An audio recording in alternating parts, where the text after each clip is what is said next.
Hey guys, welcome to HashPlay. Myself Siddharth Hariprasad, and in this video I'm going to talk about my thoughts on the Made by Google event.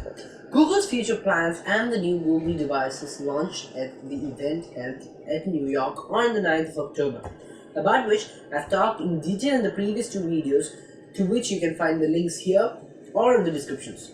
So let's get started.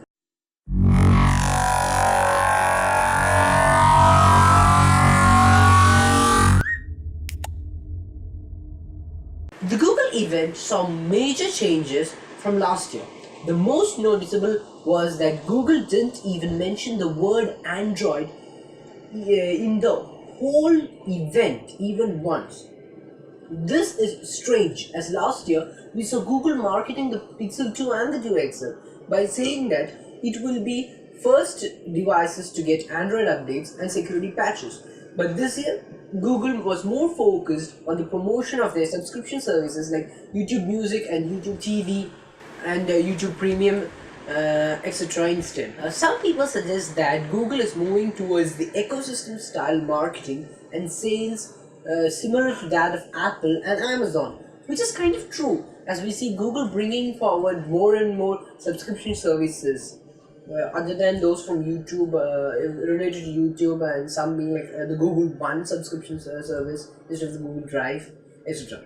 Another speculation for this behavior is the eventual replacement of Android by another OS in the works in the secret section of Google's software production team, and that Google wants us to be used to the fact that Android is no more part of the Google, will no more be part of the Google ecosystem with the coming years.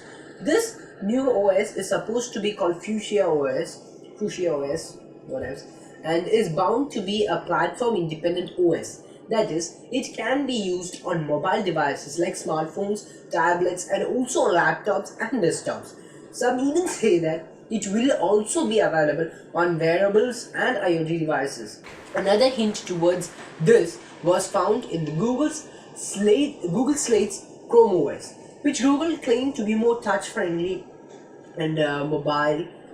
So we don't know if Google will span out Chrome OS further and then eventually rebrand it, or bring out a whole new OS and ditch Android and Chrome OS, similar to many other apps Google introduced and later dropped due to failure. I personally feel that Google's Chrome OS has much better chance of getting a widespread reach, as most people nowadays spend most of the time on the systems in browsers, and only power users and gamers will feel the need for features apps in Chrome OS. So I believe that if gaming support increases in the Chrome OS, as it has recently on the Linux, and with a better implementation of Linux commands and power user capabilities, Chrome OS has a bright future ahead. Coming back to the devices at this year's Made by Google event, the trend of ecosystem building was evident, with the Pixel stand being the wireless charger that can not only fast charge but also turn the Pixel to a hub. This feature, I feel, is kind of like a bait. Once you get the hub-like features, obviously you will want to buy the home hub.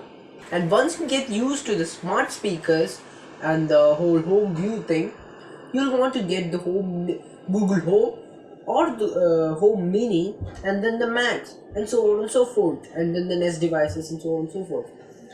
This is the same situation and reason why they are giving long free periods of their subscription services for the purchasers. Once you get used to it, you will want to have it always.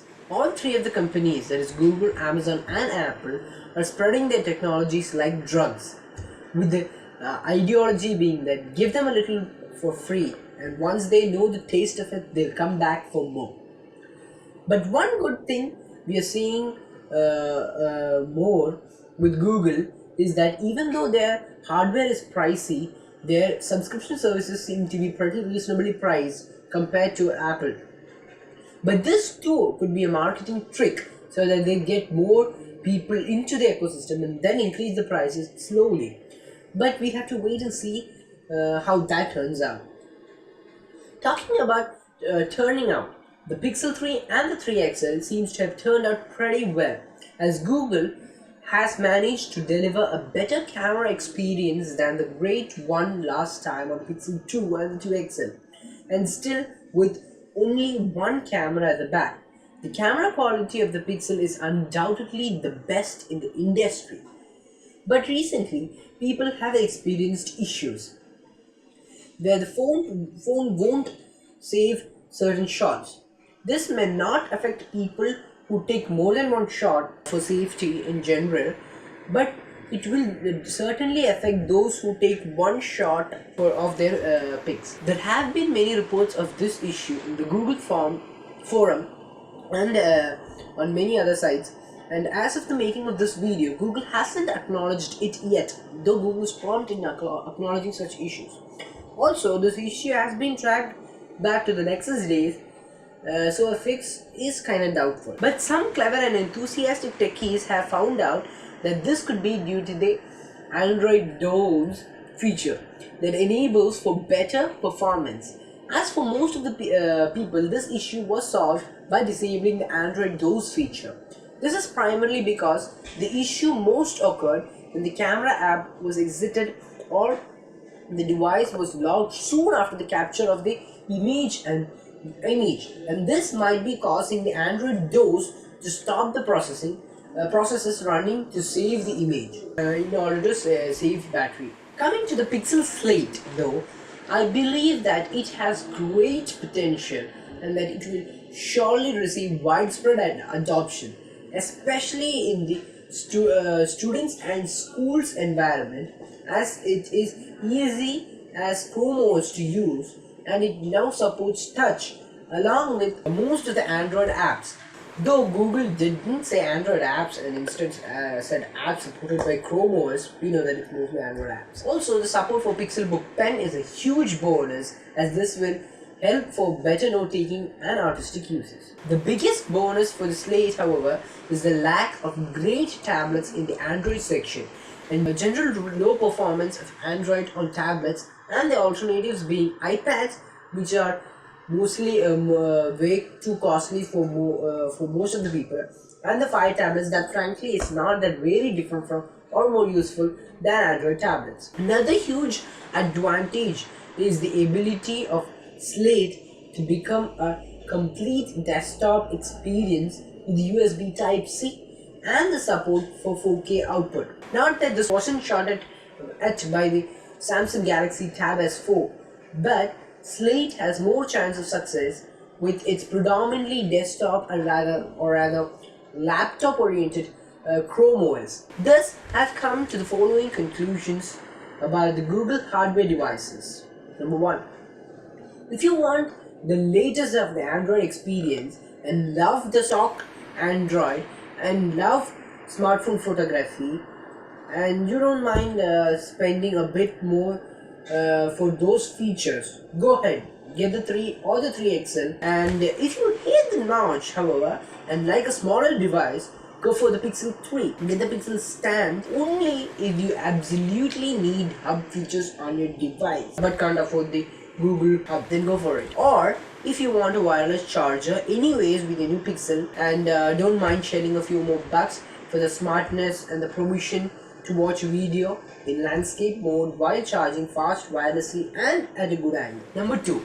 If you are in need of a tablet and either hate iOS or refuse to contribute to the $1 trillion that the company has and don't mind slightly low level pen, go ahead and get the Pixel Slate and the Pixelbook Pen, as it will give you desktop experience which is also portable for a decent price. But if you're willing to pay for similar experience with a slightly lesser portability, the Pixelbook still is not a bad choice. Number 3. Coming to the home, the hub is kind of the middle ground of useful and not so useful. It will be great in the kitchen and if you access a lot of recipes and like watching YouTube recipes. But beyond that, it's mostly just a smart picture frame that can also follow your commands and respond back. So unless you absolutely need the visual experience of the assistant, you can probably be better off with the Google Home Mini or even the Google Home. And even the Google Home Max is a great device for people who are audiophiles love to play music, love, just like me. So that's my thoughts on the new Google devices and the event and Google as a company in general, considering the hardware and the closely related software part of it. So as usual, if you disliked the video, you know where the button is. But if you liked it, do let me know by hitting the like button, and don't forget to subscribe if you haven't already, and turn on the notifications by clicking the bell icon so that you don't miss any future videos. Until next time, peace.